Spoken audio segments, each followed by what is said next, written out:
Balikan na po natin si Connie sa Binondo Church. Connie.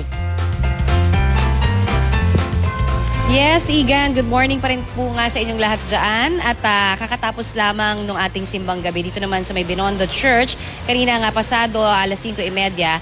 At makikita ho natin na pagkatapos syempre ng simbang gabi dito kanina, ay marami nagpuntahan dito naman sa tinatawag nilang wish box na ito. No? Itong wish box na ito, isusulat mo yung iyong wish dito sa isang papel na ito, ilalagay mo yan dito at saka itasabit naman ito sa kanilang Christmas tree sa loob mismo nitong simbahan dito sa may Binondo Church, no?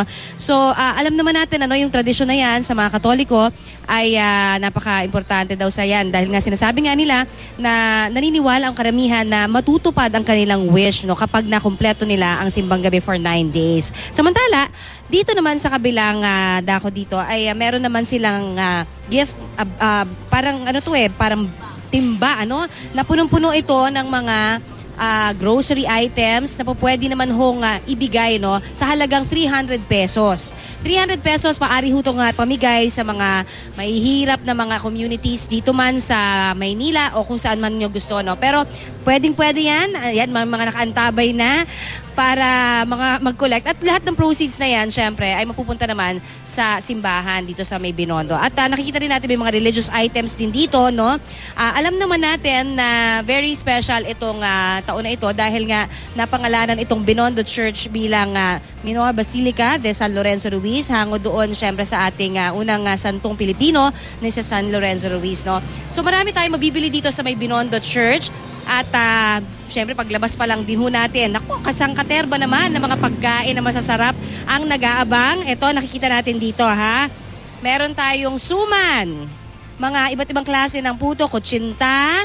Ayan, meron tayong butchi. At ito yung sinatawag nilang Chinese bread.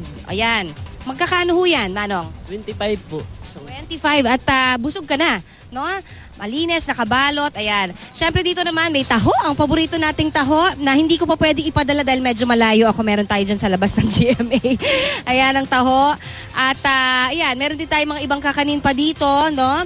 Na masarap din ho, pang-agahan, lalong-lalo na doon sa mga nagmamadali papasok ng kanilang mga eskwelahan. Siyempre, no, dito nakikita natin, sabi ko nga kanina, kadaming mga bata talaga ho, parang may factory nga dito kanina ng mga bata.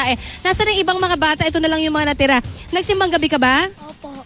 Ano ang natutunan mo doon sa mensahe ng pari kanina? Maging magalang po. Maging magalang. Opo, maging mabait po. Oh, yun. Maging mabait, ha? Yan ang gagawin mo sa araw-araw. Actually, kanina yung mensahe ng pare, para lang din, sa pagsisimula ng ating umaga, magandang maalala natin, ang sabi niya, dapat daw ang ating life and doctrine ay parehas. Ibig sabihin yan, kung ano yung pinaniniwalaan natin, na itinuturo sa atin na maging mabuti tayong tao, dapat nakikita rin yan sa gawa. So napaka-importante ho na masimulan natin siyempre ang ating umaga sa magandang pag-asal o magandang mga paniniwalang katulad niyan. Kaya tuloy-tuloy siyempre pa tayo dito naman sa pagbibigay ng update sa inyo dito mula sa Binondo. Maya-maya ihatid ko pa yung ilan pa sa mga negosyo na nakikita natin dito sa paligid ng Plaza San Lorenzo Ruiz. Yan ho ang ating antabayanan sa pagbabalik namin dito naman po mula sa Binondo. Balik muna sa inyo dyan sa studio. Igan? Maraming salamat, Connie Season.